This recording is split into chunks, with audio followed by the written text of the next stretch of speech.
একটা জিনিস মনে রাখবেন, প্রকৃতির একটা কথা আছে, ছাড়বে না। যে যার সাথে অন্যায় করবে তার সাথে কিন্তু অন্যায় হবে। আমাদের কি ফর্মে থাকার মতো কি প্ল্যান নাই? বিজয় নাই, সে কি ফর্মে ছিল না?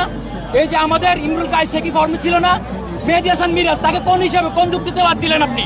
একটা যুক্তি দেখান যে বোলিং খারাপ করছে, ব্যাটিং খারাপ করছে, ফিল্ডিং খারাপ করছে, একটা যুক্তি দেখেন আপনি কোন হিসাবে তারা বাদ দিলেন? অভিশাপ বড় খারাপ জিনিস, বড় খারাপ জিনিস। এই যে বারবার যে পারে না, এই লর্ডদেরকে বারবার আপনি সুযোগ দিয়ে যাচ্ছেন, আমাদেরকে বারবার অপমানিত করতেছেন, অপদার্থ করতেছেন, ব্যর্থ প্রেমিকের মতো অপমান অপদস্থ হয়ে চলে যাচ্ছি বারবার। এগুলো কেন?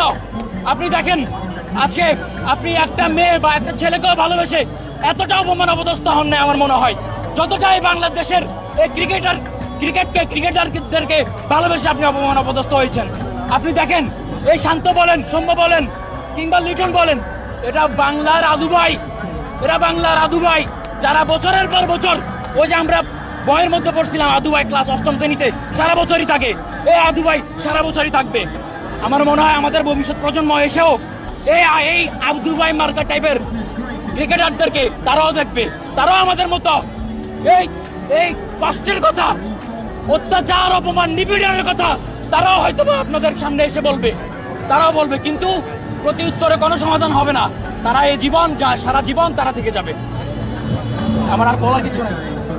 আমাদের একেবারে আমরা তীরে এসে তরি ডুবিয়েছি, আমরা তীরে এসে তরি ডুবিয়েছি এবং সর্বোচ্চ দিয়েছে আমাদের তৌহিদ হৃদয় এবং এই তৌহিদ হৃদয় এবং মাহমুদুল্লাহ রিয়াজ জন্য ভালো চান্স দেওয়ার, মানে এরা যদি এই রানটা যদি না করতে পারে,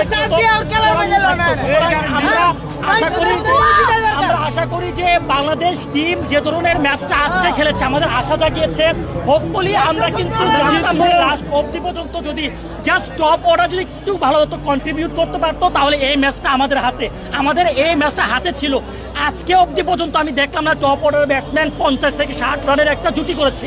এই যে জুটির একটা অভাব, এটা কোন জায়গায় এই অভাবটা রয়েছে এটা খতিয়ে দেখতে হবে, এবং যারা এই দায়িত্বশীল জায়গায় রয়েছে তারা আসলে কি করছে। আমার সর্বশেষ সৌম্য সরকারের যে ইনিংস দেখেছি, সৌম্য সরকারের contribution, there was no performance from him. তার কাছে কোনো ধরনের পারফরমেন্স ছিল না, ক্রিকেট সেন্স বলতে একটা কথা ছিল, সেটা কিন্তু পায়নি। সাকিব আল হাসান বিশ্বের সেরা অলরাউন্ডার, বাট তিনি কি করছেন? What is he doing right now? তিনি কি করেন? তার একমাত্র কাজ হচ্ছে জেলায় যাবে, শপিং কমপ্লেক্স খুলবে, আর তার একমাত্র কাজ বিভিন্ন ধরনের জায়গায় ঘুরে ফেরা করানো এবং বিজনেস। ভাই, এই পলিটিক্স যদি আপনি করেন, হয় ক্রিকেট খেলেন নয় পলিটিক্স করেন, তাহলে একটা কাজ করেন ভাই, focus on your own duty man. আপনি allrounder, I respect to you, I salute to you, কিন্তু আপনার মধ্যে লাস্ট 3 ইয়ার্স আমরা কাপল অফ ইয়ার্স দেখি নাই যে ক্রিকেট সুলভ কোনো খেলা সাকিব আল হাসানের কাছে আমরা দেখি নাই। আমরা রিসেন্টলি আমাদের বোলিং সেট আপটা দেখেন, অসাধারণ বোলিং সেট।